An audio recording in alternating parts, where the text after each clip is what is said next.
लाशों को सीढ़ियां बनाकर ऊपर चढ़ता गया। बिना किसी को जाने समझे उनका दिल जीतना डिफिकल्ट है, बट नॉट इम्पॉसिबल।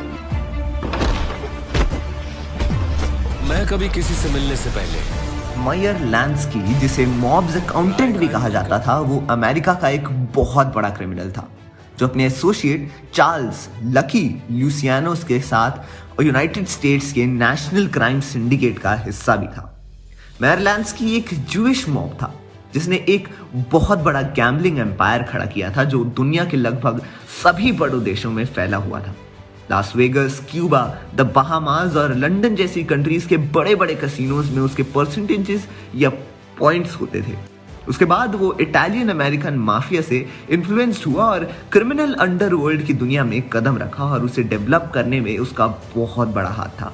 ताजुब की बात तो ये थी कि 50 सालों से भी ज्यादा अंडरवर्ल्ड का हिस्सा बने रहने वाले इस मॉब को कभी भी किसी सीरियस क्राइम के लिए गिल्टी नहीं पाया गया था, सिवाय कि इल्लीगल गैम्बलिंग के। साथ ही उसे अमेरिका की हिस्ट्री का एक फाइनेंशियली सक्सेसफुल गैंगस्टर माना जाता है और 80 के उस दशक के दौरान उसके पास $20 मिलियन थे, जिसकी आज के 2022 में कीमत $300 मिलियन के बराबर है। जब 1983 में उसकी मौत हुई तब उसके पास जो एस्टेट थी उसकी वैल्यू उसने उस जमाने में $57,000 की बताई थी। जब लांस्की लुसियानो मिला तब वो पहले से मॉब एक्टिविटीज में जुड़ा हुआ था और उसे लांस्की के सोचने का तरीका काफी पसंद था और वो दोनों काफी अच्छे दोस्त बने और गैम्बलिंग करना शुरू किया।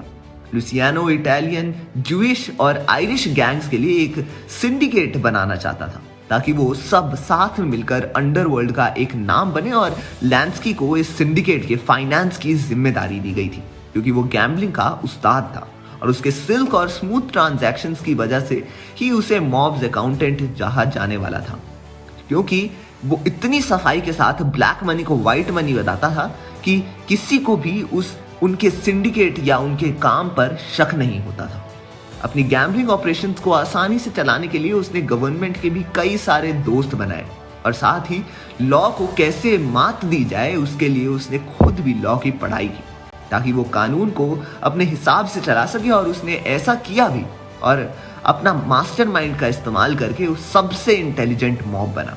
इसके साथ ही वर्ल्ड वॉर 2 के दौरान the pro Nazi German American bond में साथ उन्होंने कांटेक्ट किया। उस वक्त गवर्नमेंट अंडरवर्ल्ड माफियाज की मदद ले रही थी ताकि वो जर्मन की चाल पर नजर रख सके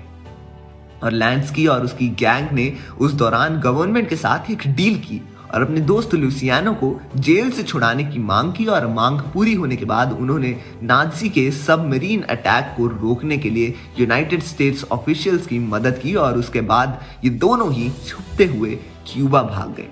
1959 जब क्यूबन रेवोल्यूशन और फिडेल कैस्ट्रो का राइज हुआ तब उसने मॉब इन्वेस्टमेंट की बुनियाद ही हिलाकर रख दी और लांस्की ने जो अपना गैम्बलिंग एम्पायर बनाया था उस पर भी इस रेवोल्यूशन का असर हुआ और उसके कई सारे कैसीनोज में लूटिंग हुई थी। लेकिन उसके बाद वो अपने चालाक दिमाग की मदद से फिर से खड़ा हो गया था, लेकिन 1970 में FBI उसके पीछे पड़ी और उसे भागना पड़ा था और उसके बाद 1983 में उसकी कैंसर की वजह से मौत हुई थी